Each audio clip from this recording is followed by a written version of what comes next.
Bonjour! I'm Chloe and I live here in the French city of Toulouse. I'm working on my debut romance novel about a couple destined to be together despite all the hurdles they face. If you like the sound of it, then leave a comment. Boo! Lost in your dumb fictional world again? If you like the sound of it, then leave a comment. That's Cedric, my brother. But I doubt it, because we have nothing in common. And he's a massive pain in my... Anyway, I guess you could say I'm introverted, and I dream of becoming a best-selling romance novelist, making a living out of doing what I love. Only dreams don't always go to plan, and publishing houses don't seem to like my drafts. Meanwhile, Cedric is Satan in disguise, whose sole purpose is making my life miserable. He turned off my alarm and made me late for a meeting, changed all of my contacts' names to emojis, and one time I woke up to see my laptop covered all in plastic wrap. The problem was he got away with being a jerk simply because he was deemed good-looking. In his fangirl's eyes, he could do no wrong. Living with Cedric was such an endurance test, so I avoided him the best I could by going to a private school, instead of the same public school as him. Everything was fine until our parents lost everything in stocks, and we had no choice but to move into this teeny tiny house. One night I went downstairs to get some water and saw Mom and Dad up late with bills piled up around them. Seeing them like that made me desperately want to help.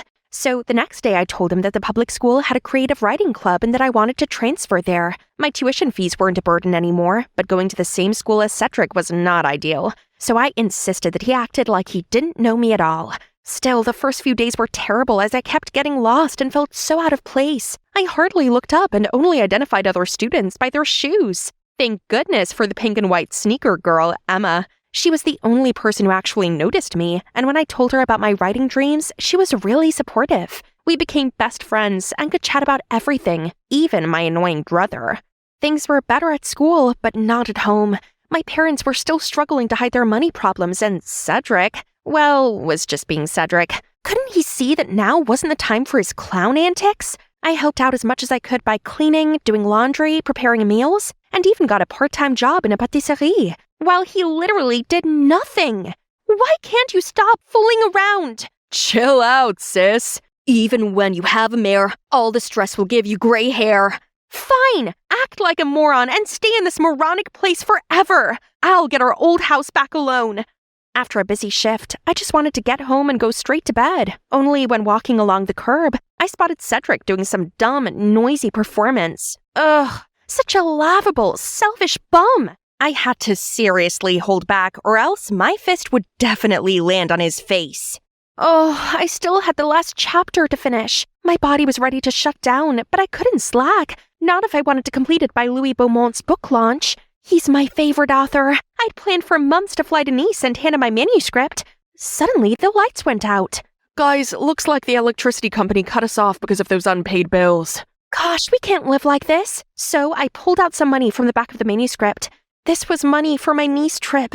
But this is more urgent, so I gotta do what I have to do. Mom, Dad, here's some money, just to help out a bit. The next day, Cedric barged into my room with a smug grin on his face. Guess who's going to Paris? Try not to miss me too much, will ya? What? But where did you get your money from? Mom and Dad, duh. Check it out. That's my money? I can't believe this. We don't even have electricity, but they gave him money to go mess around in Paris? I shoved him out of my room and slammed the door shut. I'd always tried my best to not disappoint them, yet they favored my deadbeat brother and spoiled him rotten.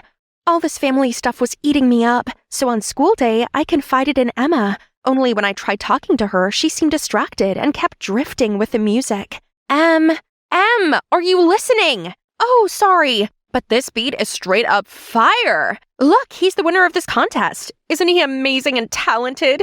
I looked at her phone and saw, what? Cedric? So he came to Paris for this stupid contest? Don't talk about him, okay? That's my selfish, uncaring brother I've always talked about. Be his fan, and we can't be friends anymore. Things got even worse when Cedric went home and literally made it rain with his reward money. Chloe, look at all of this money your brother won. Thanks to his talent, we can go back to our old house. Ugh, why is everything so easy for Cedric? He did some nonsense rap and became a celebrity. Meanwhile, it's me who had to give up my trip, my dream. At least we got the old house back, but day after day, these annoying reporters are driving me crazy. How did you come up with meaningful lyrics? Meaningful? Everyone knows rap isn't actually music. It's just some noise full of swearing and insults. Yeah, ignore her. She's just cranky from skipping breakfast. There's no escaping Cedric's name, not even at school. Please, please, please introduce me to him. Why are you so obsessed with him? Don't you remember anything I said about how terrible he is? Come on, give his music a try. I can't believe someone who wrote such beautiful lyrics can be as bad as you say he is. Fine. If she wanted to meet him, then I'd grant her that wish. It's about time she saw his true face. I opened the door and showed Emma inside when suddenly we were covered in a cloud of confetti. Why the long face? My grand welcome was the bomb! Do you know how long it would take to clean this mess? This is my brother. An idiot. Idiot brother. But then I turned around to see Emma already soaking up Cedric's every word. I can't take this anymore. My time would be better spent writing. Trembling thoughts, through fear, your eyes will find mine. Love will bind us like a cat's 9 lives. Wow, that's perfect. Wait, that voice sounds unfamiliar. Oh my, this guy was heartthrob level handsome. Bonjour, I'm Pierre, Cedric's colleague. Is he home? Yes, let me show you the way. What are you seeking him for? We're collaborating on my next album, so I'm here to practice. As a senior singer, I also helped Cedric build his show and industry connections. He's superb, isn't he? After that day, Pierre visited my house more often. Turns out he's a sweet and gentle guy who always brought us gifts, such as flowers and scented candles. And after dinner, he even helped me wash up. How can such an angel work with my devil brother? One day when I was out with Emma, suddenly she looped her arm around me and said, "You sure seem chirper these days." It's probably because Cedric's often away on music shows.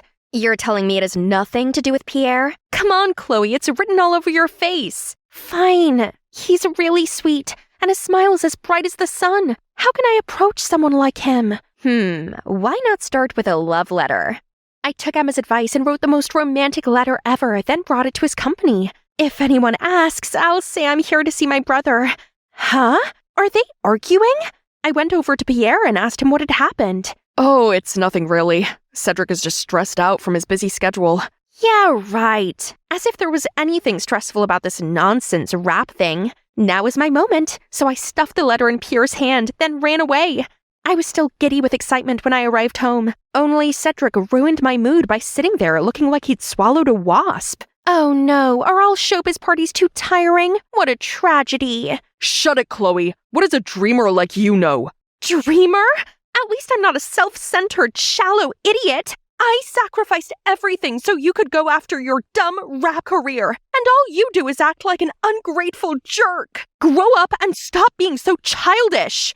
I expected him to shout back at me, but instead he gave me this dead look, then trudged off to his room. He didn't come down for dinner or anything for the next 3 days. This house sure was quiet without him. But he's a chill guy and things will go back to normal soon, right? I guess I should just enjoy the peace while I could. The next day, Emma showed up at my house all worked up. Is Cedric here? He didn't answer any texts and calls. Huh? You two are messaging each other? I just wonder if he's okay. How typical of you to talk to him behind my back. To my surprise, Emma just impatiently barred past me and ran up to Cedric's room. Then she reappeared with a note. Cedric's gone. Jeez, how irresponsible and impulsive. He really doesn't care about anyone but himself. Enough! I won't listen to you badmouth your brother anymore. Can't you see he's seriously struggling and showing signs of depression? Who's the one who doesn't care about family here? And you really believe you're better than him? Emma's outburst left me stunned. Is Cedric really depressed? How was I meant to know that when he's always goofing around? That evening, Mom and Dad kept fretting about Cedric's disappearance. He gave his all to help us while we could do nothing to help him. Remember those days he performed on the streets? He gave us all the money he earned, and he always tried to cheer us up when things were down. Cedric only wanted to join the rap contest to win some more money. He was very nervous, but we believed in him, so we gave him the money to enter. Oh God, so I misunderstood him all along? Suddenly I remembered his winning track that Emma insisted that I listen to. I went up to my room and turned it on. It's about us, his beloved family. Turns out he wasn't a deadbeat, idle loser like I thought he was. He always puts on a happy face to lift others' spirits while quietly struggling with his own demons. I needed to find him and apologize immediately, so I went to Pierre for help. I had no idea he was struggling so badly. I should have noticed that he was suffering and not overloaded him with work. But there's an important show coming. If Cedric was a no-show, he'd be in breach of his contract and have to pay a huge sum in compensation. Oh no, that's not good. What should we do now? You know what? You look a lot like Cedric. How about you disguise as him? But how? Don't worry, our makeup team is top-notch. Nobody's gonna know. This all sounded crazy, but it seemed like I had no other choice. My family couldn't be in debt again for this. Being this close to Pierre made my heart flutter. He took me for my makeover, then I learned to lip sync and perform on stage. I even tried to walk and talk like my brother. I felt bad about deceiving his fans, but I couldn't risk Cedric getting into big trouble. It's only a one-time thing. Sometimes I lip sync too. It's no big deal. I felt a bit confused. Then suddenly, a stage crew member above me accidentally dropped a wrench. It could have knocked me off if Pierre didn't swoop in and save the day. Now, back to practicing, and oh boy, was it hectic. Pierre stayed with me the whole time and was really supportive. We also never stopped trying to look for Cedric together. I felt our connection growing, but couldn't figure out why he hadn't made any move. Maybe my first letter hadn't been clear enough, so I sneaked into Pierre's room and left him another one. Only later that day, I saw him glued to his phone, so I took a glance. Huh? He was messaging somebody with a very cheesy nickname. Right, he wasn't interested because he was already dating someone else. Oh no, I have to reclaim my second letter before humiliating myself. I ran into his room but couldn't find it anywhere. Wait, what's this? Here comes the big night. I was absolutely terrified. Pierre smiled sweetly at me and held my hands. We shared a look, then stepped on stage together.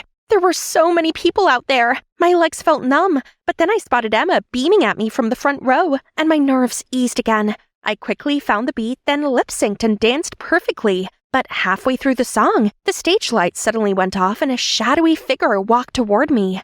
Cedric! The audience oohed and awed, then clapped in excitement as Cedric continued the rest of the performance. During the break, everyone went backstage and saw Pierre grab Cedric's arm.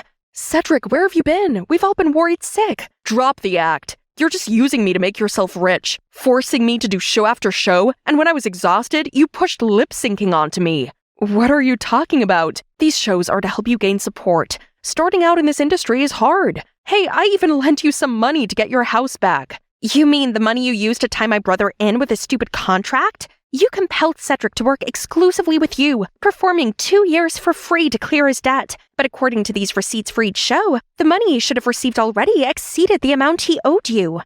What the? Surprised much? Now we have all the evidence against you. So what? Cedric signed it anyway. A contract is a contract. Break it and I'll get you kicked out of the company and make sure you never get any show again. Your whole family will be dirt poor like before. I don't think so. What would the public say if they knew you've been flirting with him all along, and when he rejected you, you manipulated and overworked him until he agreed to date you? How long have you known? Long enough to expose you. Now, you have 2 options. 1, cancel the contract within the next 24 hours and pay my brother the excess money you exploited from him. Or 2, we'll publish what you did and see if you survive in showbiz afterward.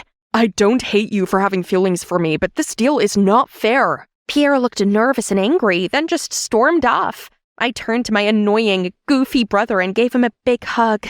I'm sorry for misunderstanding you before. Why didn't you tell us that you borrowed money to get back our house? I know how much you wanted our house back, so I joined the contest, but the prize money wasn't enough. That's when I asked Pierre. Silly me. If you hadn't found the contract and receipts, I would have still believed his lies and worked till exhaustion. So you did get my message. I was about to shut off all connections to the world. But that day I felt super uneasy, so I opened my phone and saw your message. Must be sibling telepathy. One more thing. Emma, you truly helped me find myself again. What do you say? Do you want to be a superstar rapper's girlfriend? Yes, I do. Please keep the lovey-dovey stuff to a minimum in front of me. Luckily, I was spared when a stage crew called Cedric to go back on stage. You know, it's not easy for us artists to have a big platform, literally like the stage. We always have a price to pay for the glory. Because of that, I'm eternally grateful for my amazing family and friends who always have my back. And a big shout out to my sister for being my inspiration for this song.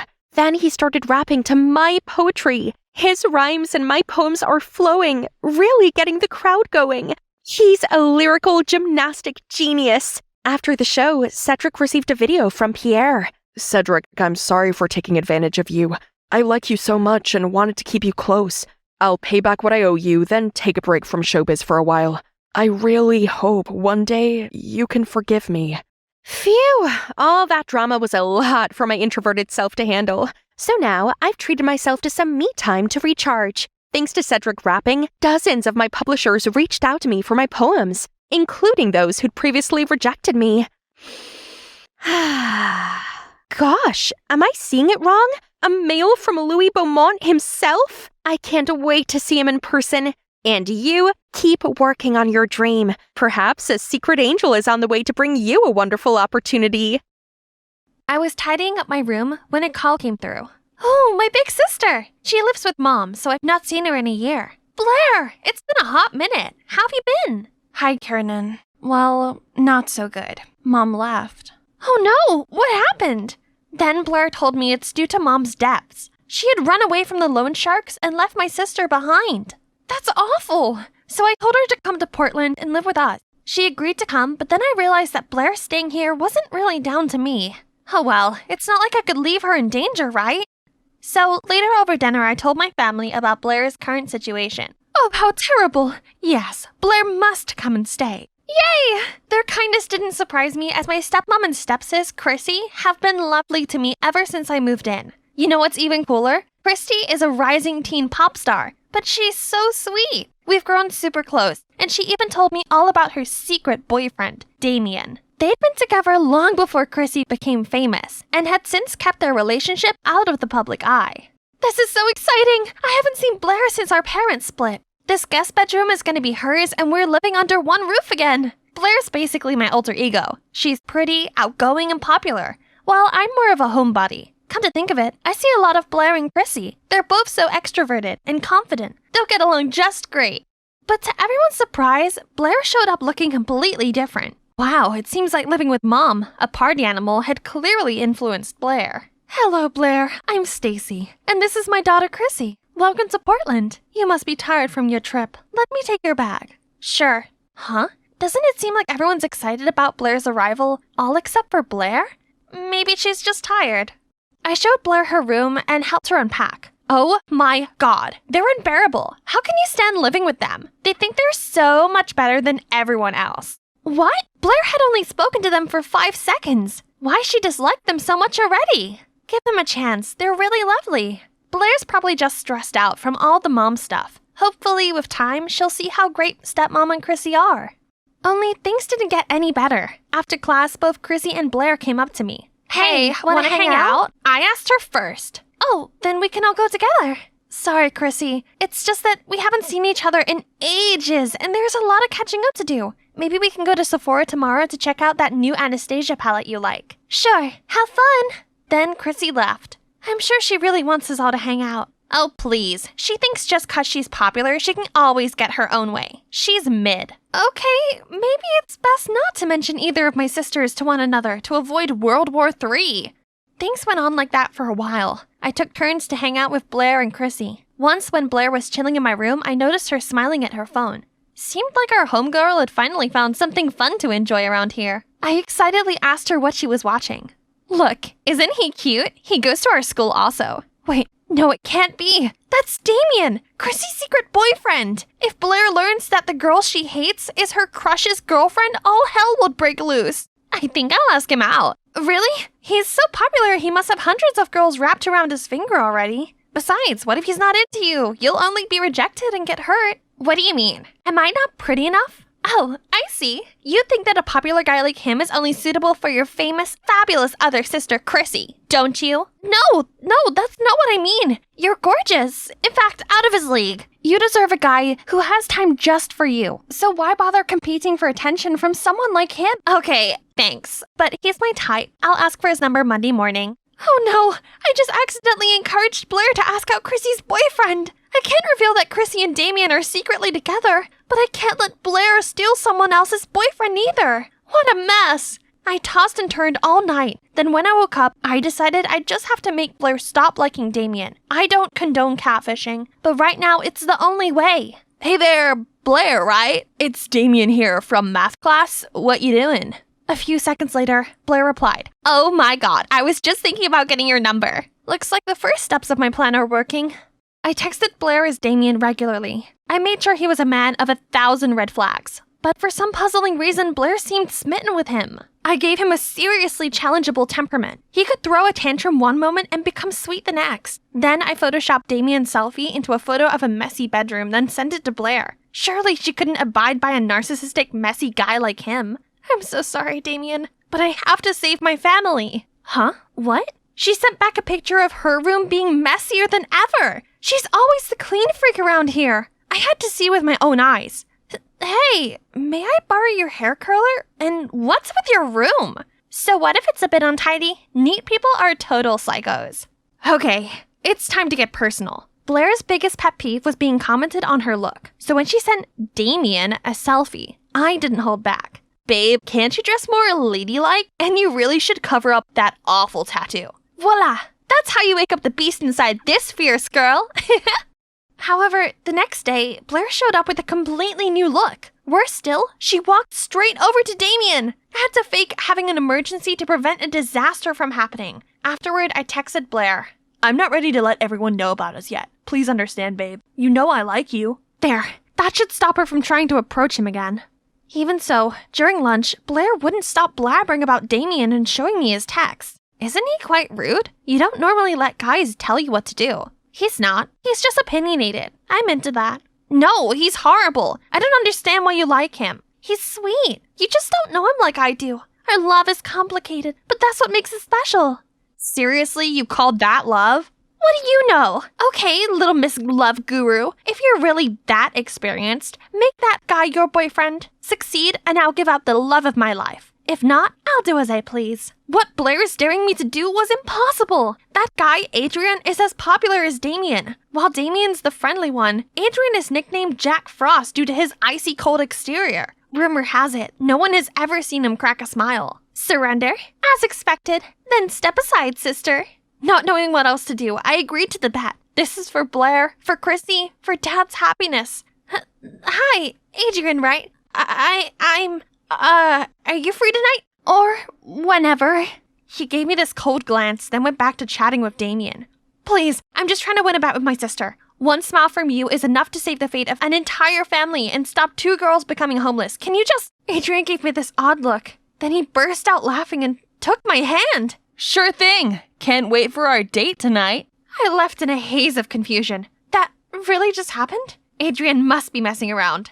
But nope, he actually showed up at my doorstep that evening. This meant I'd won the bet, right? So I called Blair over to show her, but she just brushed it off. That proves nothing. Talk to me when Ice Boy professes his love for you. Man, I guess this means I'm going on a date. The tension in here was palpable, so I decided to break the awkward silence. Hey, where are we going? I mean, this isn't actually a real date, is it? It's definitely real. You insisted. I must have looked so dazed that he continued. Don't worry, I'm not messing with you. Anyway, I think you'll like where I'm taking you. I used to think he was incapable of smiling, but turns out he looks even cuter when he does. A drive-through cinema? Wow! I'd seen these in old movies, but I had no idea it still existed.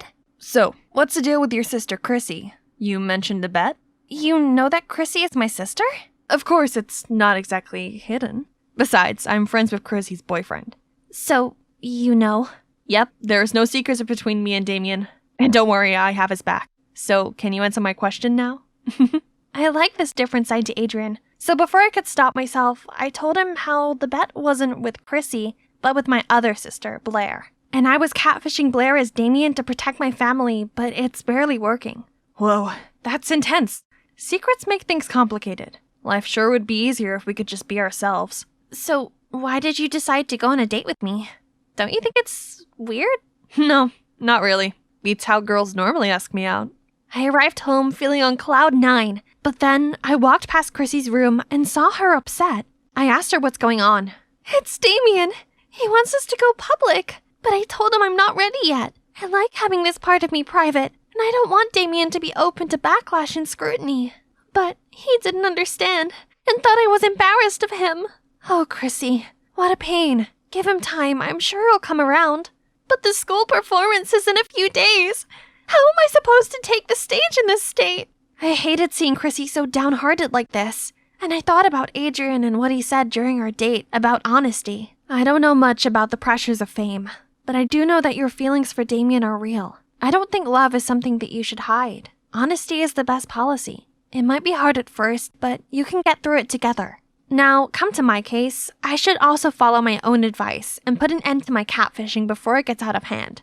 I tried hard to think of the best way to break this to Blair while we were walking to school the next day. After much hesitation, I pulled her aside before entering school for a talk. Only, before I could get to the main part, Damien walked past and oddly, Blair didn't do so much as to blink. Seeing my confusion, she said, "Yesterday he ignored all of my messages. You're right, I deserve someone better. Anyway, what did you want to tell me?" "Oh, my date with Adrian was amazing. It all happened because of you, so thanks. And sorry about Damien. It's okay." That's strange. Did my smitten sister really just give up that easily? But anyway, at least it's all over now. And I don't even have to come clean anymore. The day of Chrissy's performance arrived. Me, Adrian, and Damien had backstage access. Actually, I'm here for emotional support as Chrissy is about to tell everyone about her relationship with Damien. This is a surprise for Damien too. He just thinks we're here to get a better view of Chrissy. She slays the performance and the audience adored her. Thanks everyone. Thank you so much.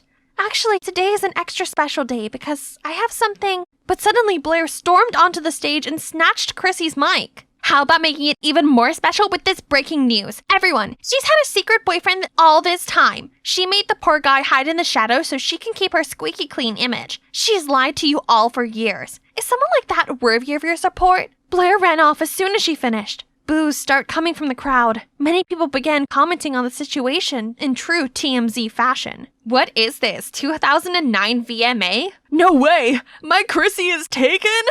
Meanwhile, Chrissy had a panic attack and froze there on the stage. I didn't know what to do. Neither did Damien. Luckily, Adrian kept calm and grabbed the walkie-talkie, connected to Chrissy's in-ear. Chrissy, listen to me. In times like these, there's only one way out, and that's confronting the truth and taking back the narrative. I looked at Adrian and realized something about my own problem. More on that later. For now, let's see how Chrissy handles this. Well, there goes my big reveal.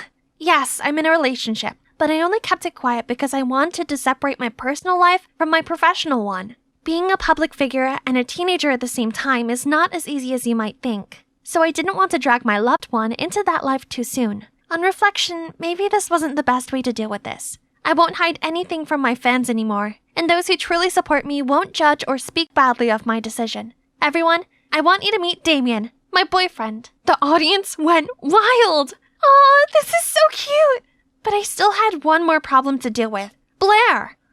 I looked everywhere and finally found her hiding under the bleachers. Blair, it's just me. Please come out. I started to talk about what just happened, but Blair didn't want to hear it. I know everything! You tricked me because you think I'm an idiot. La la la la la la! I let her finish her outburst and calm down. Then I apologized and told her the truth. I only did it because I didn't want you going after a boy who's already taken. I know I went about it in a completely wrong way. But I just wanted to keep our family together. I love you, and I don't want to be in the middle of your jealousy towards Chrissy anymore. If you just gave her a chance... You could have just been honest with me! This is all because you prefer Chrissy over me, don't you? No, of course not. I just wanted to protect you, and for there to not be any more conflict between you and Chrissy. I'm so sorry. Please forgive me. Actually, I'm not jealous of Chrissy because she's famous and gorgeous. It's actually because you guys are really close. We used to be that close when our parents divorced, and now it's like I've been replaced. Blair's honesty touched me in the feels. I gave her a big hug, but then realized that we weren't alone. Actually, I'm jealous of you, Blair. You're all Kieran ever talks about, and I feel that, even though we're close, I can't compete with her real sister. Oh, so the tension between them wasn't just over a boy. It was actually over me. To me, you're both my real sisters, and I love you dearly. Come on, sisterly cuddle. Oh, by the way, how did you know that I was pretending to be Damien? I overheard your conversation with Chrissy. It didn't take much digging around to figure out it was you texting me, not the real Damien. While we're at it, I find it worrying you were still into him after all those red flags. In future, please let me vet your dates first. You're too easily blinded by good looks. Oh dear. That's why us girls have to stick together, especially when it comes to boys. Hey, welcome to my coffee booth at Felton High's Flea Market. Just a second, I need to add the finishing touches to this latte. Perfect. Guys, try this. It's the special drink that I came up with for our 2-month anniversary, which, FYI, is today. How romantic. What's the name of this drink? I think Patrick should name it. We can call that Paige's Vom. You know, because it reminds me of when we were 5 and you threw up in the back of my mom's car during our road trip. Stop! I'm not kidding. Me neither. It's one of my favorite memories, as that's when I fell deeply in love with you. Or how about, why is everything a joke to you? Just leave. We're done. I'm sorry about that. Let's start over. I'm Paige, and everyone calls me Perfect Paige because, well, everything about me is perfect. That must be thanks to my parents. My dad's a hospital director, and my mom's a university president. They both excel in their jobs, juggle family affairs, never quarrel, and always have smiles on their faces. And me, I'm beautiful, smart, and have some talents, such as making drinks. My dream is to run my own coffee shop. On the side of the dream job at the national TV station that I will definitely get, then I'll come home to my dream boyfriend who's a flawless man that I can count on. And we'll have a perfect love story like my parents. Then why did I choose that funny guy as my boyfriend, you ask? Before he became my now ex, Patrick was a close friend since childhood. We lived in the same neighborhood, and it was my friend Doris's birthday, but she came up with a stupid condition that all the girls had to bring along a boy. Please? This sounded ridiculous, so I presumed it was a joke and showed up alone. Only everyone else had a +1 with them. Paige, you need to stop being so picky and give a guy a chance. How about your bestie Patrick? He's nice, smart, great at basketball, and he's pretty cute, right? No, we go way back. He's all right, I guess, but that's not enough. There's no one on this planet who can reach your ridiculously high standards. He's the best you're going to get, and look, he's also so funny. Patrick's sense of humor is by far his most infuriating trait. Fine, Perfect Paige. You'll just have to show up to the prom alone then. And I doubt that's a perfect thing to do. I guess Doris's words played on my mind, because when Patrick walked me home, I blurted out, hey, if we're both single after we turn 17, then let's date. Then my perfect school year will end with a perfect prom night with my high school sweetheart, just like in a rom-com. Huh? Have you eaten too much frosting or something? No, of course not. I just can't possibly turn up to prom dateless. Oh, the outrage. As if anyone could ever dare to go to prom without a date. But I'm not just anyone. Such a humiliating thing would be a scratch on the diamond, which is me. Okay. I'll do whatever you want. Time passed by and I concentrated on my studies and my hobby. Then before I knew it, I turned 17 and still didn't have a boyfriend. I heard this strange noise coming from my balcony.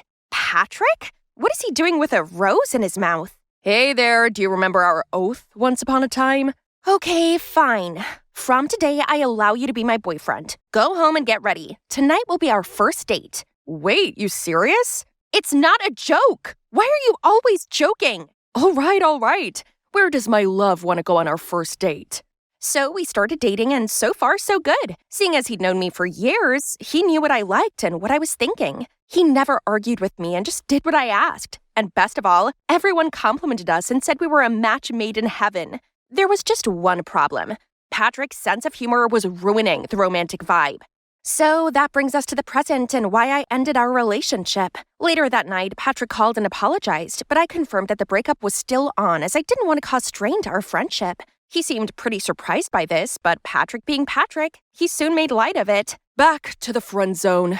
Alrighty. So, no need to pick up Paige every morning anymore. Nice. See you in math class. For some reason, I was a little sad that he'd agreed to do this so quickly, but it had just been a dumb fling anyway, right? But hang on, what about prom? I couldn't lose face with my friends, so I joined a dating app to continue the search for my Prince Charming. Too short, too nerdy, too glary. And after days of desperately swiping, I finally found a guy that caught my eye. I mean, I couldn't really see his face, but he had to be hot. I messaged him right away, and you know what? We got on so well and soon arranged a date. I fixed my hair one more time and walked over to him. Hello, you. Patrick? Surprise, my bae. I'm your perfect mystery partner. Patrick, I swear to God! How do you feel? Angry much, huh? Then now you know how my poor heart felt when you broke it to pieces. I was fuming, but Patrick kept up his annoying grin. So you're that starving for love? All right, I know your ideal type way too well. Let me find you a guy. You know, attractive boys tend to hang out in a herd. We'll see. You know, being handsome is only one thing on my list. The first candidate was this guy called Beavis, the basketball team captain. We started talking, and it went well enough for him to invite me to go watch his game. He even winked at me before he scored a perfect three-pointer. All the jealous glances turned to me. Looks like Patrick really found me a good deal. At first, this was kind of cool, but soon all of the love letters and gifts Beavis received got kind of grating. Worst of all, he accepted them all. He didn't seem to be faithful at all. Also, his grades really sucked, and he was always so sweaty. This first candidate is out. Next was Daniel, a cute genius who liked to invent things. I really love how passionate he looks when he's working on something. He's so talented. But he always showed up late to our date with the excuse there was some machine malfunction. His clothes were always stained with grease, and all he talked about was research. Oh, actually, I have zero idea what you're on about. You're so robotic. I went home and already saw Patrick making himself at home in our living room. He must have heard the news. So, Sporty Boy has too many fangirls. No good. Mechanic Boy is too busy. No good. Then maybe a rich boy with a lot of free time could treat you like a princess. Patrick introduced me to this guy called Eric, the school rich kid who showered me with lavish gifts. That was nice, but then his clinginess felt suffocating. He always seemed to be there, and he wouldn't quit calling and texting me. He also spent longer than I did getting ready. No thanks. Why? You're too clingy. If you have too much time on your hands, then why don't you go do something useful? What? I only cling on to you because I care. But I guess I was just wasting my time on useless things because you're just a stubborn, spoiled girl that finds fault in everything and doesn't appreciate other people's feelings. No one's ever spoken to me like that before. Useless? Stubborn? Spoiled? Eric's words were still echoing in my head as I walked home. Then I saw Patrick approaching. What's up? Who got you mad this time? Is it Eric? His downside is being too rich, isn't he? Not Eric, it's you. You deliberately set me up with those weirdos, didn't you? What are you saying? I only chose the guys that suit you best. No, they don't. I don't think you really understand me at all. Oh, really? How well do you understand me then? If you're that confident, then go find me an ideal girlfriend. Fine. Maybe you'll quit bugging me if you're taken.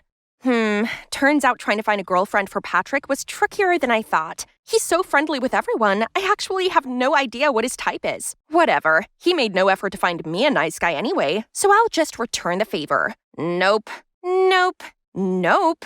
Oh, Nina. I know her. A scandalous hot girl who always goes overboard on the wax statue makeup. I'm pretty sure she likes Patrick, as she's always cheering him from the sidelines during his games. Patrick, let's see what fun date you can have with this girl. The next day, I walked straight up to Nina and asked her if she wanted to go on a date with Patrick. She looked kind of surprised, but then after thinking it over, she agreed. They met at a cafe, and after I introduced them to each other, I sat at a nearby table and observed. I expected things between them to be super awkward, but surprisingly, they seemed to get along quite well. I couldn't hear what they were saying, but they kept bursting out laughing. They acted like they'd known each other for ages. Patrick and Nina bid farewell, and as soon as Nina walked away, I jumped out and asked, "How can you have fun chatting with Nina all night? Don't you see her laughing out loud? That's not very ladylike." So she's fun. Everyone has flaws, though I don't even think it's a flaw. It's cute. Fine. Let's see how long you two can have fun. But in the following days, I still saw Patrick with Nina. Then at school, I overheard Nina talking to her friends. "Tonight? No wonder you've been looking so happy all day. Of course, it's going to be a big confession." Huh? They've only been dating for 5 minutes. I wonder why Patrick liked Nina that much. So I decided to stalk them.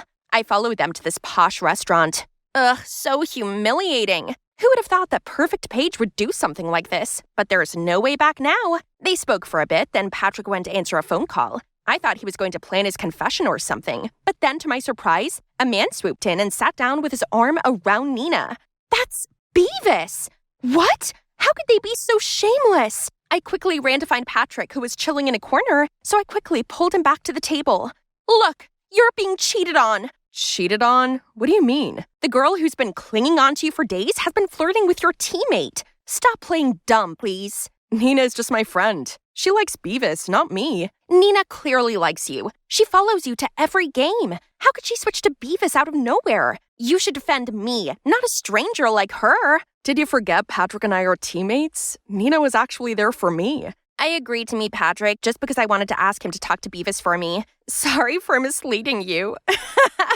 What's with a bulldog's frown? We just successfully match-made a couple. Let's go give the lovebird some private space. I guess you'll have to find me another girl. Don't act like we're close. I don't want a flippant and heartless friend like you. You're the heartless one. You're making a mess with your ridiculous standards and expect others to follow all of that, then act like a victim? Don't you see how Patrick is the real casualty here? He tended to your absurd needs, even helped you get a boyfriend, yet all you do is treat him like garbage. Selfish Paige. You're not as perfect as you think. What? What do you know? You're just a plastic girl after all. Yeah, I might be plastic, but at least I realize what my flaws are to try to fix them. Unlike you. You call yourself a diamond when actually you're just a silly pebble. Was this really what people thought of me? I couldn't believe anyone would ever describe me with such ugly words. I ran home and shut myself away in my room. It made me so distraught knowing that other people thought I was bad like that.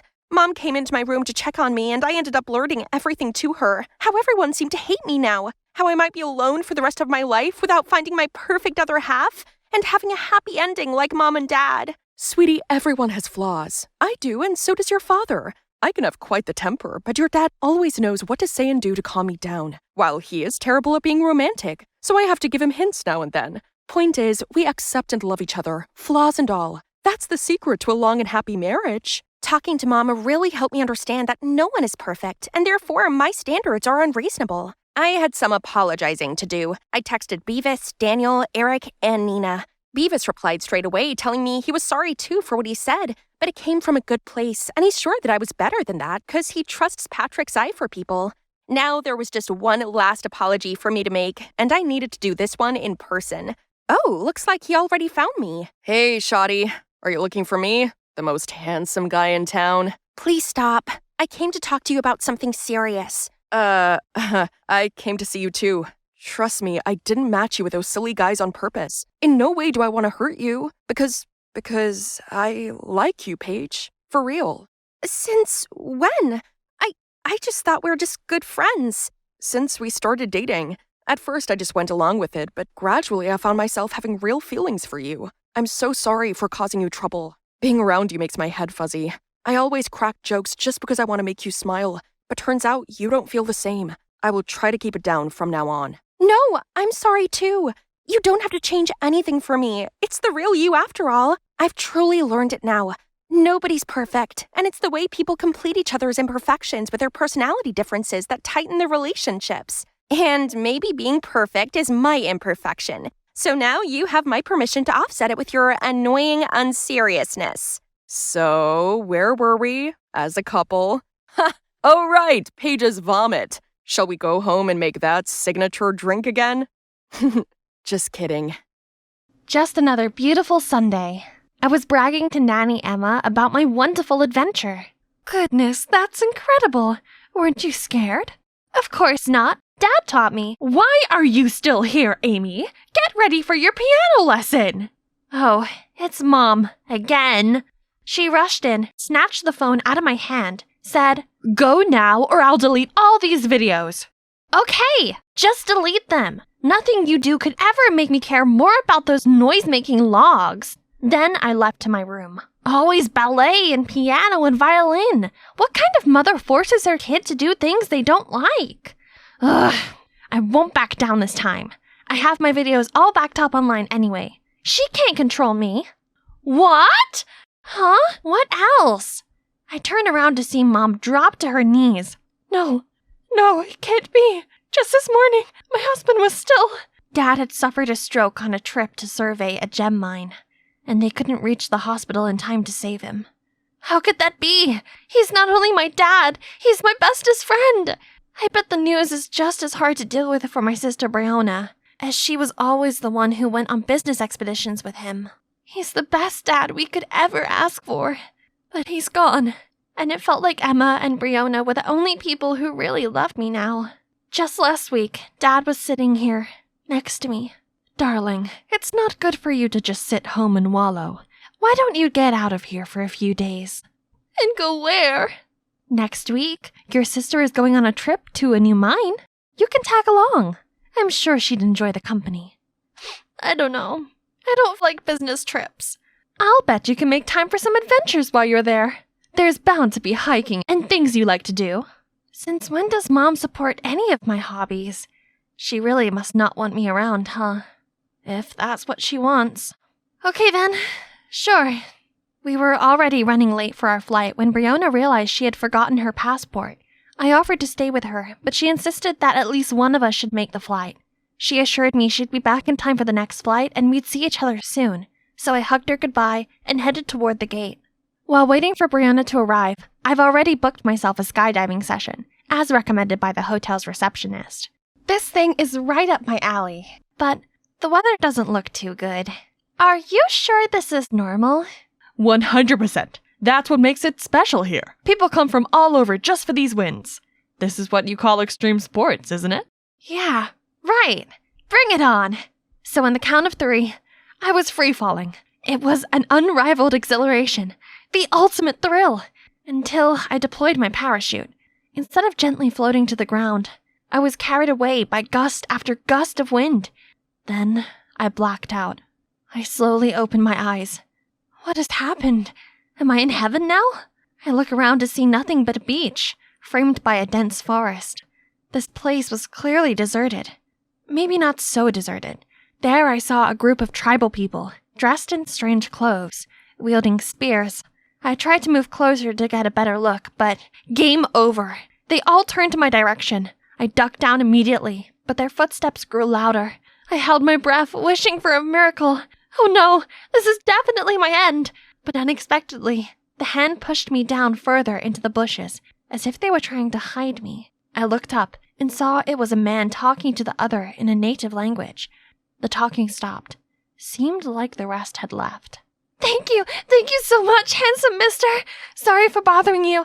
I'm gonna get going now. I may have let you off, but the others won't. These people are aggressive and will attack any intruder. Oh, he can speak English? Nice! I'm safe now!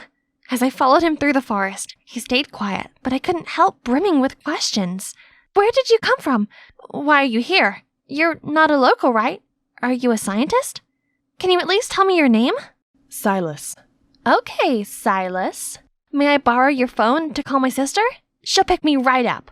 Do you think I'd be here if I had a phone? I also got here by an accident a couple of years ago. Living like one of them is the only way to survive around here. At least until someone comes to save us. No, that can't be. It wasn't a deserted island, but I was certainly deserted on it. We arrived at a cave on the other side of the island where, according to Silas, the locals never roam around. You'll be safe here. I'll be right back. I didn't need him to take care of me. He may have stayed here for years, but I won't. I'll escape. It wouldn't be so hard to build a raft, right? So I gathered some logs. You hungry? Silas came back and threw something wrapped in leaves. Ah! Get these gross bugs away from me! I would rather starve. These are a delicacy. You have no taste. Stay here. Don't do anything stupid. It's getting dark, so I had no choice but to go to sleep hungry in the stuffy, mucky cave. There's dirty moss and bugs everywhere. Ew! At the break of dawn, I couldn't stand it any longer. I got up to continue working on my raft. Ta-da! Easy peasy. Now goodbye, stupid island! But no! My beautiful raft crumbled and sank as soon as it touched the water. Feeling defeated, I laid on the sand in frustration. Suddenly, I heard a whistle. Silas? How am I supposed to get up there? Am I his pet or something? What gives? Making me walk all the way up here? Mind you, I haven't eaten in a day. Then let's go get breakfast. But get changed first. He then took me to a river and showed me how to catch fishes. What do you mean I'm supposed to get my breakfast with this stick? Watch and learn, princess. Then Silas jabbed the spear into the water again and again until it's full of fishes. Okay, wanna challenge me? Psst, that's easy. Only, it's not. It's like the fishes could read my mind. It's been like half an hour and still nothing. There's plenty of fish in the sea, but somehow you can't catch any. Don't expect anything from my batch. Whatever. I'm not hungry. I don't need him. My sister will surely come and get me out of here on our private chopper soon. But Silas was really rubbing it in, grilling fish in front of me until the delicious smell filled my nose. But no way I'd give in to this. This is your best bet. Unless you want to try grilled rat or cicada or... Fine, gimme. When we first met, I thought you were cute. But after seeing this... Ugh, this smug Tarzan. Full now? Then it's time for work. Work? So you're only keeping me around to be your slave? Do you want to keep living in that cave? You shouldn't steal the bugs home like that. We continued to walk deeper into the jungle until we reached this huge tree. We should build you a shelter up there. You'll be safe from the wildlife, and the natives don't go to this area. Does it need to be up so high? If they are that dangerous, how come you survive here this long? Are you playing me? I got really lucky. I was swept away by a storm while sailing alone. And when I washed up here, the natives were so ready to, send me to God. But thankfully, the chief's daughter, Nora, desperately begged her father to let me live. And for some reason, he did. That wouldn't happen to just anyone. Oh, this Nora girl must have been caught in some love at first sight. That's why you stayed here all this time. So romantic. Stop wasting time. Let's get to work. Building a shelter proved to be more difficult than expected. And Silas proved to be quite bossy. Hand me the big branch. Bigger. Amy, rattan rope. Give me another knife. Just wait a second. Let me catch my breath. You were so determined a few minutes ago. Go take a break. I want to finish this before sunset. I sat there, watching Silas work as the afternoon turned to dusk. And I must have dozed off for a while, as when I woke up, the treehouse was done. To be honest, it was better than what I expected from him. But where is he? I looked around, but the only thing I found was his scribbles on the ground. Stay here. I was glad to have my own shelter, but there was nothing to do to pass the time. Suddenly, there was a sound. Must be coming from the tribe. I followed the direction of the sound, hoping not to get lost. But soon enough, I found a clearing where a group of the natives were gathered around a huge bonfire. They were chanting something. Others were dancing, others cheered. It looked like they were having fun, which hit me with a wave of homesickness. For a moment, I was so lost in their celebration that I forgot I was being stealthy. Uh-oh, not again! I could have tried to run, but I froze. Thankfully, Silas stepped forward, telling the others to stay. As he approached, we made eye contact briefly before he signaled people that the coast was clear, then gave me a quick wink before returning to the fire. Shortly after I returned home, Silas did too. Are you trying to get yourself killed? I'm not kidding when I say it will be very bad if they find out about you. I'm sorry. I'm just scared and lonely. I'm all by myself and my family must be looking for me everywhere. To my surprise, Silas came over to comfort me. Everything's gonna be all right. I got you. Who? Where? How are you here? She clearly didn't know much English, but her weapon pointed at me was enough to know that she was angry. Silas immediately ran over to calm her down. I didn't know what they were saying, but she left, though not before giving me one last dirty look. Turned out it was Nora. Oh, what a relief! An acquaintance! Why didn't you tell me earlier? Don't celebrate too soon. Nora insisted you leave immediately. Oh, she knows how? Then I don't have much of a choice whether I stay or leave here, do I? Don't worry. I'll take care of Nora. And he must have, because the days passed by and the natives never came to drive me out. Silas continued to visit me every day, bringing cloves, teaching me how to pick fruit, swing on branches. Soon the work turned to play. He started teaching me tribal dances and vocabulary, and we visited the waterfalls and lakes around the island. It's pretty fun. It felt like going on adventures with my dad again. Confident in my knowledge of the island, I started to venture out on my own. But Silas didn't prepare me for this. A leopard showed itself and slowly moved towards me. I tried to stay composed to find a way to escape, even though every bit of me was freaking out, when suddenly, Nora jumped down from nowhere and petted the leopard as if it was her little kitten. She gave it a fish and the kitty just happily ran away. Thank you so much. I'm Amy, Silas's friend. Silas, mine! Yes, he's all yours. I hate him so much. I wouldn't even touch a strand of his hair. Silas? Ew. No. Nora huffs loudly before leaving. Here. Or maybe I shouldn't share it with you since you hate me so much. Oh, stop it. My life was on the line. It was not time to confess my feelings. Oops, what did I just say? I continued to stutter, making lame excuses. You're not even listening to me, are you? You haven't heard a thing I said. Huh? What did you say? He grinned and left without another word. I couldn't stop smiling at the silly bracelet. The island isn't really that bad. I have the freedom I've always wanted. I wake up with the sunrise and have things like this. This really is the life. One day, the sun had already set and Silas still hadn't come over. I was starting to worry when he arrived with, "Nora?" Silas said she wanted to bring me some clothes. I was relieved that she finally wanted to make peace, but her expression confused me. When I thanked her, she didn't say a thing or even smile.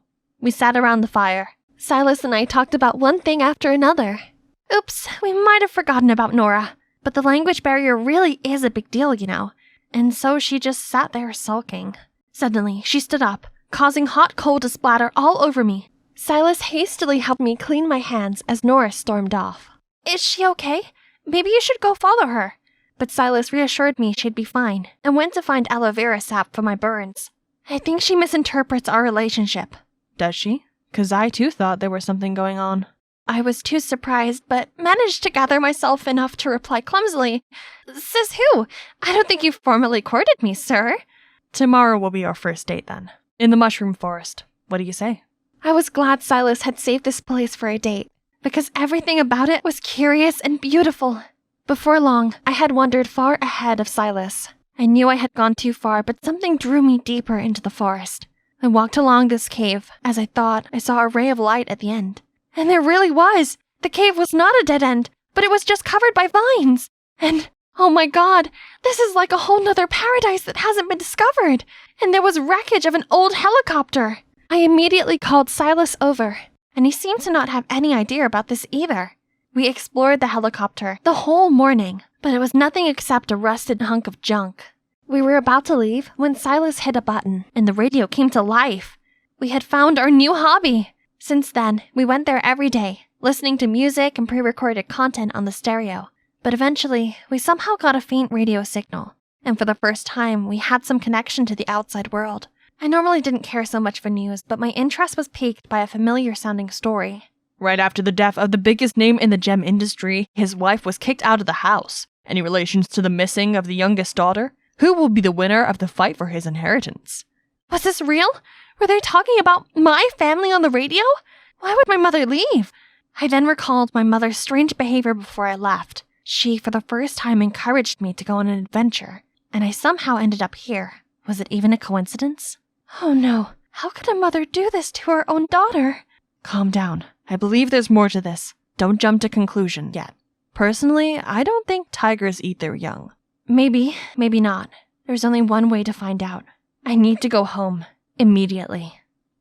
Finally, back in my natural habitat. Now these city kids could see what I'm capable of. Behold, my big, beautiful flame. They were in awe of my skill. When suddenly, the fun was put to an end by some overreacting teachers. They started yelling at me, saying there's a rule against fire. Ugh, how could you call this a campsite if campfire is not even allowed? Fire making is an essential survival skill, y'all. These boring city people don't know a thing. Who needs all their rules anyway? I know I don't. Hi, I'm Nova, the fire hazard. And I didn't always live in the city.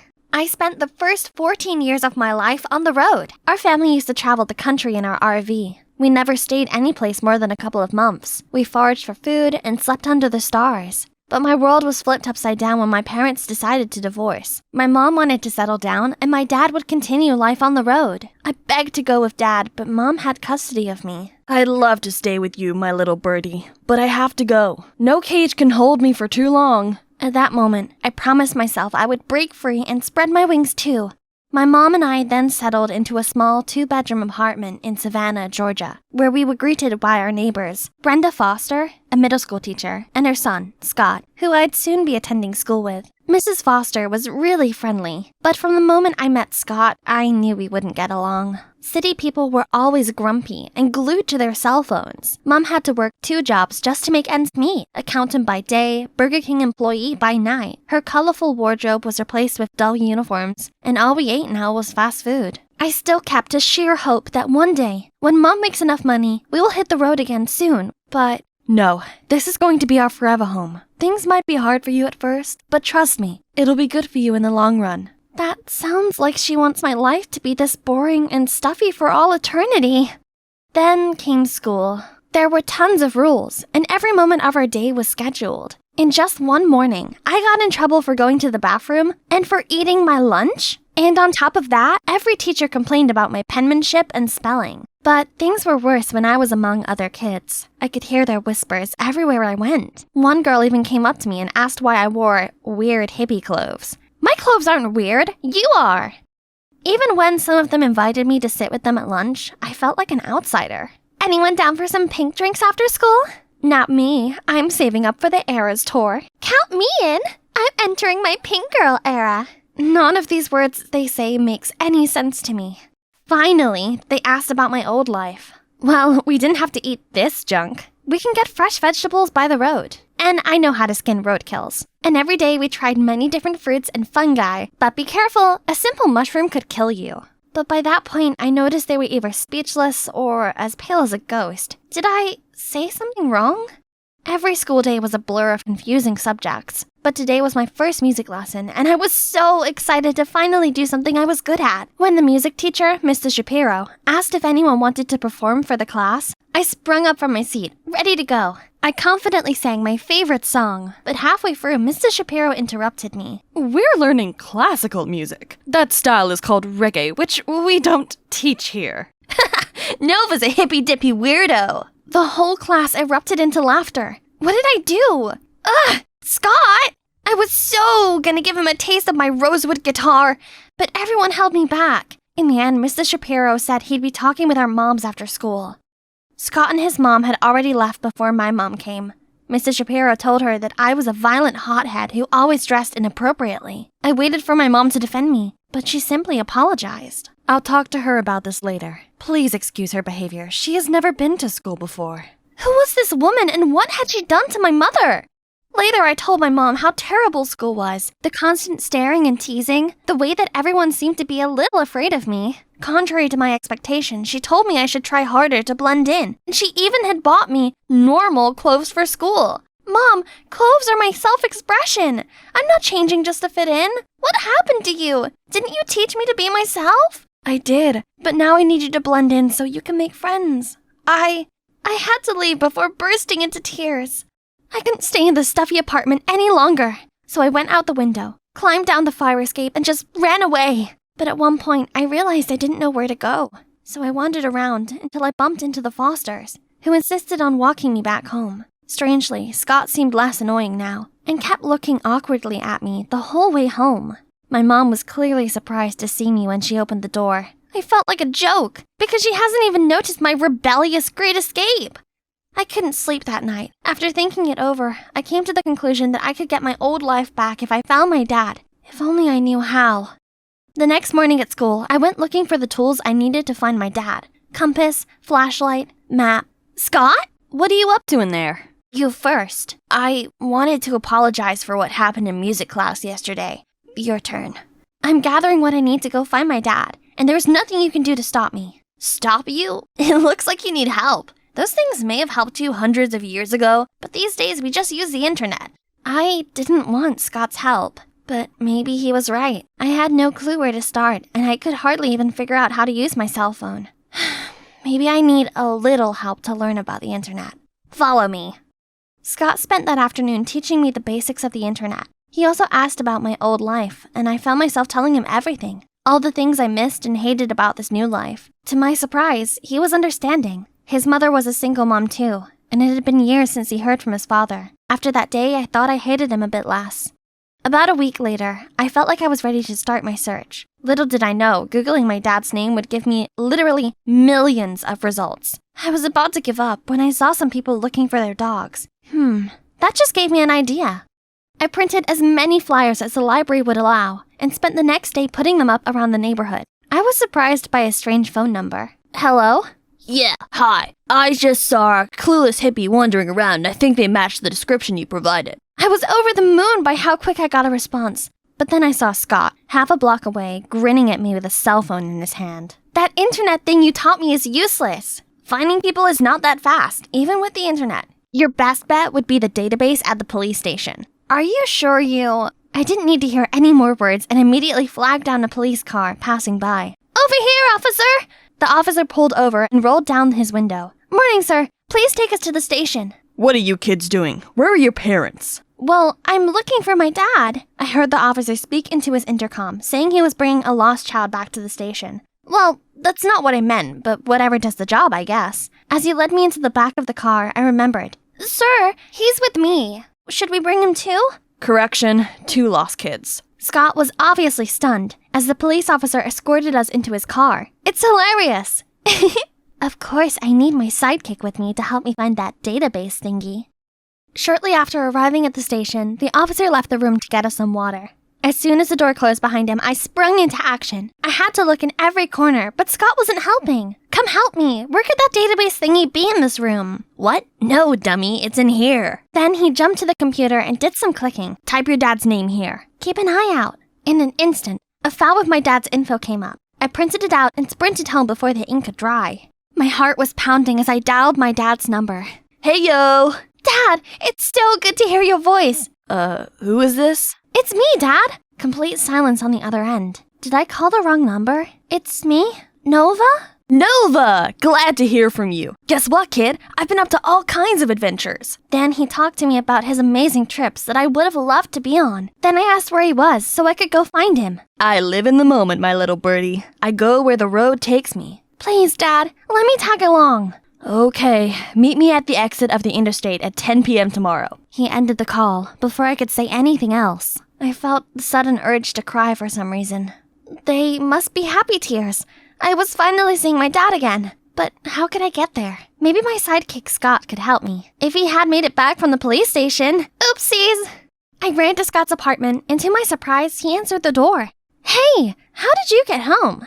Once I explained to the officer that you were just a little eccentric, he let me go. I'm sorry I left you there. I wasn't really thinking. Oh, I spoke to my dad, and he's picking me up tomorrow night. So, I need your help to get to the highway. The highway? What kind of parent asks his 14-year-old to meet him at the highway at night? Did he even ask you how you were doing? Or your mom?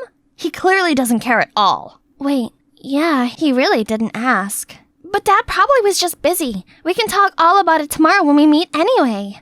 How dare Scott think ill of him? What do you know about my dad? He's a free spirit, and I should be traveling with him. Life's all about being spontaneous. My mom doesn't even understand it anymore, so I don't expect you to. But if you don't want to help me, fine. I'll figure it out myself. Then I stormed off. The night after, I was struggling with Google Maps. My phone was suddenly snatched out of my hand. I'll take you there. You might get lost if you go alone.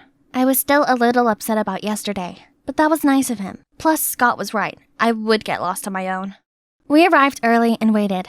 The hours dragged by, so I called Dad several times but no answer. When I saw it was past 11 p.m., my call finally came through. Oh man, you were there now? Our bus passed Savannah a while ago. We're having a grand party. You should see.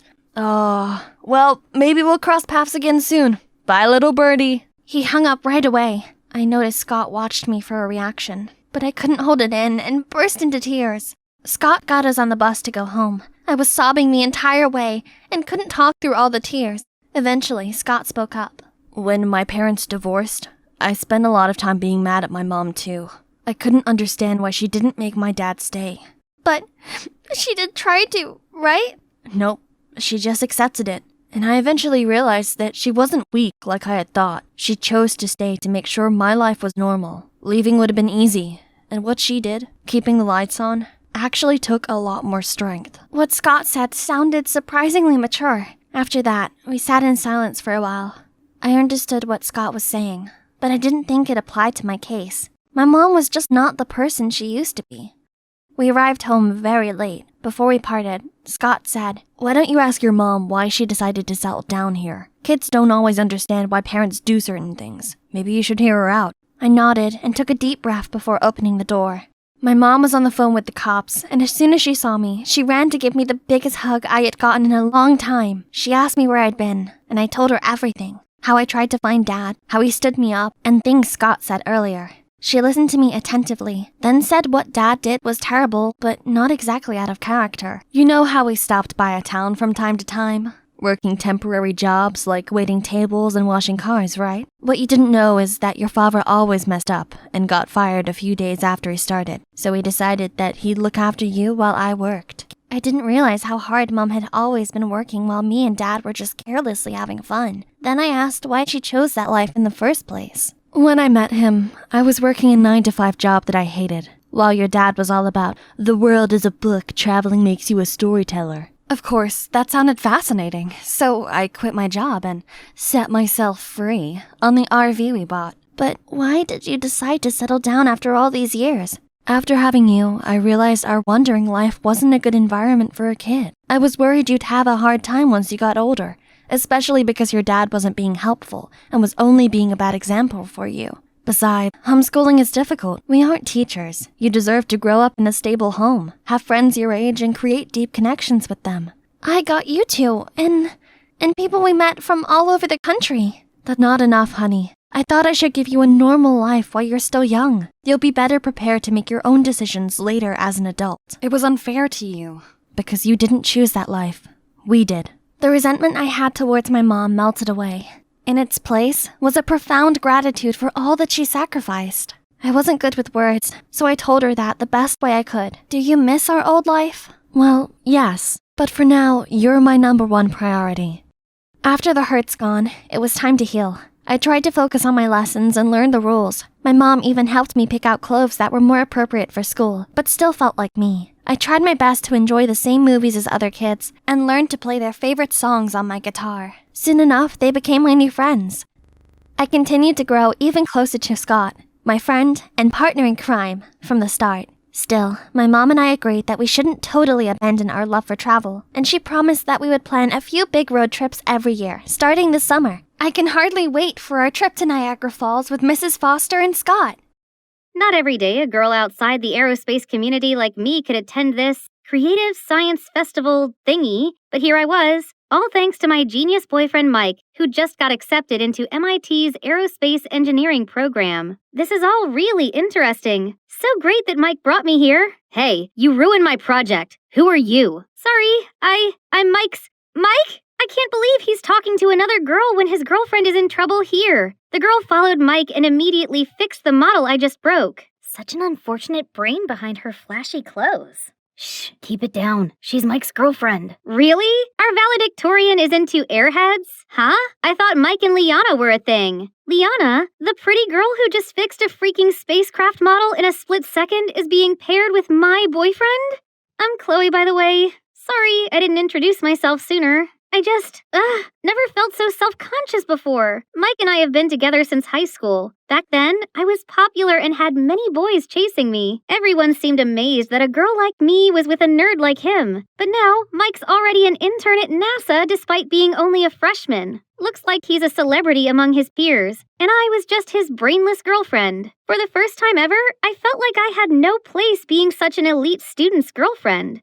I couldn't stop thinking about what happened at the science festival, so I decided to talk about it in my talk show, Bubble Buzz. Although I didn't show my face, I had heaps of listeners, and every time the show was on, they flooded my comments section with excitement. Welcome back, my friends. So today's topic is, can a person's heart change when they go to college? I have a friend, Sally. She's been with her boyfriend for 2 years, 10 months, and 21 days. But now he's gone to college in another state, living among new friends and new girls. Should she be worried that she'll become old news? Obviously, out of sight, out of mind. Your friend should dump him before he does. No matter how good a relationship is, it can't escape the 3-year curse. The 3-year thing is real. All high school romances are doomed in the real world. Mike and I had been together for almost 3 years. Was this 3-year curse really hitting us? Every comment seemed to believe it, while user Twinkle Star seemed to think this whole curse was silly. Curses don't exist. Relationships aren't easy. Both partners have to be willing to make an effort in their long-term relationship. 2 years or 10 years, it's irrelevant. Why does someone as serious as Twinkle Star listen to my show anyway? Since my early days hosting the show, this person always comments with confusing and boring quotes. I'm sure the curse was not a silly thing at all. Whether it was my 3-year friendship with my first best friend Ella, or my parents divorcing after 3 years of marriage, the 3-year milestone was real. Actually, I do know one couple who beat the curse.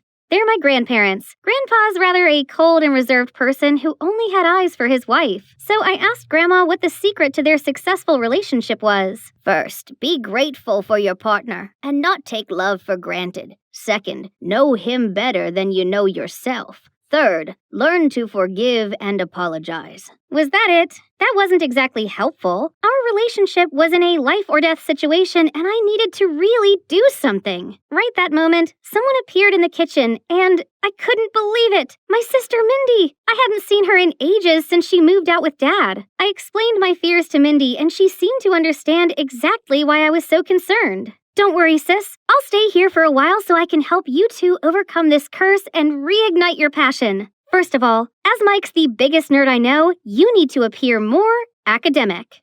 Taking Mindy's advice, I gave myself this academia aesthetic, then went to see Mike at the amusement park. Oh look, there he is. Huh? Chloe? You look different. Since when did you wear glasses? I've, always worn them, Mike. You must not have noticed. I stayed up late last night to watch a physics documentary. Now it's time to impress Mike with my knowledge about how water fountains actually work without electricity and run solely on gravity. How the fat in ice cream impacts the freezing point, and I could taste the fat droplets. And how G-force and inertia were taken into account when mechanics made roller coasters for the thrill. But he didn't seem impressed at all. Chloe, you're not yourself today. Are you okay? I'm not okay. I've been wiggling my foot at you for ages, but you never noticed my undone laces. You didn't let me try your ice cream first, as you always do, and you didn't notice the effort I put into learning all this sciencey stuff for you. I'm sorry. I have this big project on my mind, and... Mike Jenkins, you've changed. The Mike I know and love was attentive and wouldn't let me walk around with untied shoes. You don't love me anymore. It all got too much for me, so I hurried off. Well, as quickly as I could with my shoelaces flailing. As soon as I got home, I phoned Mindy and told her everything. I was so lucky to have my big sis. OMG, he did what? It sounds like he just doesn't care about you anymore. Do you think? Maybe he was just... No, if he cared, he would have come after you. Instead, he let you walk on dangerous sneakers. Mindy was right. Mike grew cold on me. This 3-year curse was real. Now what should I do? There's only one thing. You'll have to test him. I've been sitting here for the past hour, and Mike hasn't... Here he comes. This was Mindy's idea, faking a car malfunction and calling Mike for help. Wow, you're so good. I'd still be stranded here alone without you. You could have asked someone else, or called a garage. There wasn't even anything wrong with... It doesn't matter. But you're my boyfriend. Yes, your very busy boyfriend who lives in a different state. Anyway, I got a dash, and we'll have to take a rain check on next week. I have a lot on my plate. Then Mike left, leaving me more afraid of losing him than ever. As if he just left. His new environment changed him even more than I thought. Chloe, you have to infiltrate his space now before you lose him forever. So I went sneaking into Mike's dorm room and transformed it from nerdy to romantic chic. I hear footsteps. I better hide. I can't wait for him to see it. There's Mike, but... Huh? Who's with him? Oh, wow. Romantic much? Then the other person started taking their clothes off. I leaped out of the closet ready to tackle this man-stealer to the ground, but... Hold on a second. That's actually a man. Mike's roommate, Gus. Chloe, what are you doing here? I'm sorry. I just wanted to surprise you and ask you to come on a date with me today, tomorrow, whenever you're free. I told you I'm busy this week. I have an inspection tomorrow. So, you mean I'm bothering you? You don't need me anymore? Here, you can use my ID card and go with Mike to the inspection. Make it a hot date. That's very kind of you. Thank you so much. One way or another, my infiltration mission was a success. Hehe. The next day, I came to this technical area with Mike and just stuck to him, not knowing what else I was supposed to do. Chloe, don't touch anything, okay? Mike, there you are. You have to come and see this. She dragged him off, and did she just smirk at me? Ugh! What an awful pick-me girl. She was obviously trying to separate us. No way was I gonna let her get away with that. I'd show them all that I deserved to be with him. While Liana's by herself walking around with a VR headset, I came to tell her to keep her hands off my boyfriend. Oh, there you are. Stay away from Mike. Little do you know that he has a girlfriend. You're just a clingy airhead that he's too polite to break up with. I'm the perfect girl for him, not you. I'm the most influential radio host on social media, and a third wheel like you call me an airhead? I'll make sure everyone knows what a horrible person you are. Really, so scary. As if I'll be worried about those pathetic gossip girls. How dare she? I pushed her, and suddenly, smash! Her headset broke into pieces on the floor. Oh no, Mike told me not to touch anything. What are you doing here? What happened? I'm so sorry, Chloe. I know that you're not okay with this whole thing, but I'm Mike's teammate, and we have to interact a lot. Nothing is going on between us. You're overreacting. Then she ran away in tears like she wasn't at fault. She's lying. I didn't say that. She said she wants. Chloe, enough. I'm too busy to worry about what chaos you're gonna cause next. I think we should take a break. He took the ID pass off me, leaving me feeling like my whole world had crumbled. After crying an ocean of tears, I decided to make this right. I threw away my ego and texted him first, but before I hit send, I received a message from Mike saying he was sorry and we would have a trip to celebrate our 3-year anniversary. This meant we weren't over and the curse wasn't true. Ooh, I needed to figure out which outfits to bring. I got everything packed and ready for our vacation of a lifetime. It was gonna be so romantic. But all of a sudden, Liana rushed to us and flung her arms around Mike. My pet dog, Nova, she's passed away. I can't be alone right now. I'd rather die. That lying party pooper. Poor Mike didn't know what to say, so she just jumped in the back seat without my permission. No problem. The more, the merrier. I'll invite my sister to join us too. Mindy proved to be super useful, always interjecting whenever Liana approached Mike. But Liana just became more and more shameless. She glued herself to Mike and had the audacity to lie down next to him, like I was invisible, and even ate his ice cream. Worse still, my oblivious boyfriend didn't seem bothered at all. She's more cunning than I thought. You need to step up your game. It was such a beautiful night, but that third wheel Liana was buzzing around Mike like a mosquito. Then she started talking about physics stuff, and now he's so caught up in their conversation, I may as well have disappeared. How could I make Liana see Mike loves me, not her? Well, I wasn't sure if he loves me anymore. Chloe, Chloe, Chloe, you long for attention so badly you're willing to hurt yourself. She's already hurt because of you. This is her special 3-year anniversary, and you invited yourself like how you've always wormed your way in. I bet you don't even have a dog. I diverted my gaze from a fake crying Liana to a confused-looking Mike. Chloe, what are you trying to do? I'm worried you've lost your passion for me because we're at the 3-year mark. We have different interests, and I can't help but feel insecure about us. If you keep acting like this, well, I just don't know. I've been thinking about our future too, and I've decided it's time for us to... Oh, no, this isn't happening. I think I'm pregnant. We got back 2 days ago, and Mike still hadn't contacted me. This curse had caught up with me, and I lost him for good. I just wish I hadn't lied about the baby. Then maybe our breakup wouldn't have been so awkward. This called for retail therapy. I stepped outside and saw Mike with a massive suitcase. Chloe, I've abandoned the project and dropped out of college. I'm going to take care of you. Both of you. Mike scurried around the house to make it pregnant woman friendly. He threw out all junk food, coffee, and even mayonnaise. Also, my high heels were packed away and Mozart was played everywhere in the house. Apparently, it'll make the baby a genius. We were going to have the perfect, happy family life. But when I went to my room to get my laptop for my next radio show, I couldn't find it anywhere. I asked Mike and he said, I packed it up with your high heels, makeup, books, and put them all in storage. You don't need any distractions. Just me, you, and the baby from now on. No more radio, studying, or friends. We can have a bunch of kids and grow old in this house. What? This wasn't what I wanted. Neither of us should have boring, unfulfilling lives or give up our dreams, right? I might not have my laptop, but I still had my phone. Welcome back. Today's topic is my friend Sally again. She lied about being pregnant so her boyfriend wouldn't leave her. Should she keep lying or tell the truth? This time, Twinkle Star appeared again. I know she's always been a brave girl who isn't afraid of admitting her own faults and correcting her mistakes. She should tell her boyfriend the truth and explain how much she loves him. Sounds oddly specific. Who's this person? Actually, Bubble Buzz, we know each other. Before I could ask him anything else, Twinkle Star went offline. Whoever that was, I think they were right. So I went downstairs to talk to Mike, only he wasn't there. Instead, Mindy jumped out of nowhere holding a pregnancy test and a bottle of Coke. I just need to dunk this in here and the plus sign will show up clear as day in case Mike has any doubt about the baby. No need to. I'm going to tell him the truth. Are you sure about that? What if Mike gets mad? I stopped and thought about it. No, as scary as it was, I couldn't do this anymore. I was looking out for Mike by telling him the truth.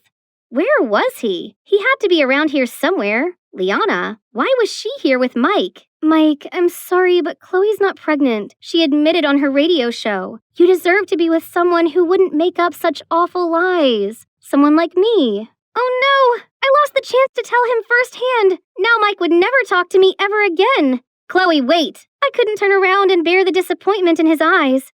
I couldn't blame anyone, any third wheel or curse for destroying my relationship. Hey there. I know this is an unscheduled show, but I wanted to talk to y'all. That girl I talked about yesterday, Sally, well, she's me. I faked being pregnant to keep my relationship, but my boyfriend hates me now. I was so terrified of this 3-year curse that I became this jealous monster. Mike even dropped out because of me. I'm so selfish for expecting him to spend every minute of his day with me. He needs his own life too. We both do. It's the time apart that makes our time together more exciting, and our love more passionate. Now we've broken up and it's all my fault. I stopped to catch my breath. Who told you I wanted to break up? Didn't you say you thought carefully about our future and made a decision? You know what? After all your silly shenanigans, including faking your pregnancy, I'm still madly in love with you. So the decision I made was, Chloe Ruth Evanson, you're crazy, kooky, and one of a kind. I can't stand the thought of not having you in my life. Will you marry me? Yes? But, Mike, after our engagement, you should continue your studies, projects, internship, and whatnot. You don't have to stay by my side all the time. What? I thought you'd like that. We can be together all day and make enough babies for a soccer team, right? Relax, I'm just kidding. I knew you were lying about the baby all along. Your grandpa told me. Turns out, Twinkle Star was none other than my grandpa, who saw that I needed some guidance and tried to give me objective advice. Mike only went along with the lie to tease me. Who knew my nerdy boyfriend could be so playful? Or should I say, my fiancé?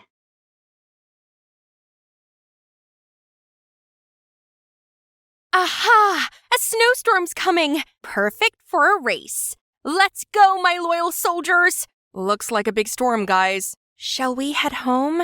Scared already? Cowards! I was born and raised in the snow. This is nothing. Then I signaled for Bam and Holly to speed up, but they stopped and barked non-stop instead. Is that pile of snow moving?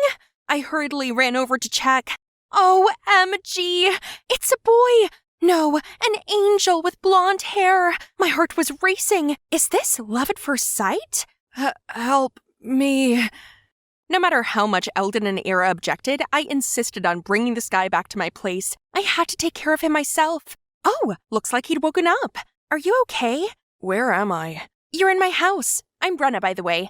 I found... Oh, God. Huh? What's wrong? Something on my face? No. It's just that you're too beautiful. Like a real-life Snow White. Then he said his name's Beavis. He came here to travel, but unfortunately was met by the snowstorm. Yeah, it's gonna snow heavily in the next couple of days, so you should stay here until you recover. After a few days, Beavis got better, so I showed him around. On the sledge. Although Bam and Holly were practically just walking, Beavis still freaked out so much, he huddled up against me. Hold on tight, I'm speeding up. We went up a hill, then through a pine forest and arrived at, ta-da, probably the biggest frozen lake he had ever seen. I taught Beavis how to drill a hole in the ice, then he excitedly dropped the fishing line. The following days, I continued taking him sightseeing, and we were basically inseparable. We went to see polar bears, kayaking among the icebergs. I taught him how to make instant snow by spraying boiling water into the cold air, and we even watched the spectacular auroras together. Wow, I've never seen such beautiful scenery before. Yeah, and I'd never seen such a beautiful face before. Just like that, Beavis spent day after another with me here in the Arctic. It's been so much fun, but for some reason, my friends Eldon and Era were not having any of it. They seemed to hold grudges against him or something. One time when I was arranging supplies in the root cellar, I heard Beavis's ear-piercing scream. I hurriedly checked and saw a white fox dashing out, followed by giggles outside the window. You're such a chicken, big city boy. It's just an extra-large kitty. Then Eldon and Era burst into laughter. Ugh, can those two show a little hospitality? At dinner, I cooked him my signature dish as an apology to Beavis for those naughty friends of mine. He was totally cool about it and even told me stories about his friends back at home and about their lives in Florida. Whoa, it sounds so magical. I wish I could lounge around on a beach and soak up the sun while enjoying my coconut drink too. I went to sleep dreaming about the beautiful urban life. Suddenly, a knock on my bedroom door woke me up. I stumbled to answer it and saw Beavis. Hey, Brenna, could you take me to the toilet? It's too dark outside and that fox might come back. How cute! He's really good at coming up with excuses to be with me. While waiting for Beavis, I planned out what we're gonna do tomorrow. As he got back from the outhouse, I couldn't contain my excitement and told him right away. Hey, I'm all better now. Maybe it's time for me to go home. Huh? Why so sudden? I'm sorry, but I really can't take this anymore. No, how could my first love end this fast? It hasn't even started. Brenna, it's so tough for me to live here. I don't want to boil ice every time I need a cup of water or go to the toilet out in the freezing cold. And how tiring that we can only go around on sleds. But even if we had a car, there's literally nowhere to go in this gloomy place. But still, I've endured it all this whole time because I can't leave you. I think I'm in love with you. Beavis, How about you going to the city with me so that we could stay together?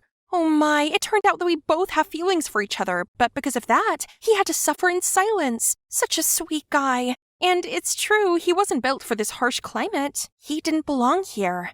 The next morning, I told Eldon and Ira that I wanted to hang out in Miami for some days. Brenna, I don't think it's a good idea. That pansy boy must have coaxed you to do this. Don't buy those sweet words. I tried my best to explain how nice and polite Beavis was, but they wouldn't listen. Girl, he got you all blinded. You've only known him for a few days, not enough to tell what kind of person he is. Can't believe you're just one of those shallow girls. Who are you calling shallow? Yeah, right. I was blinded. Blinded by his kindness. Then I stormed off, leaving Eldon and Ira behind. I just worry about you.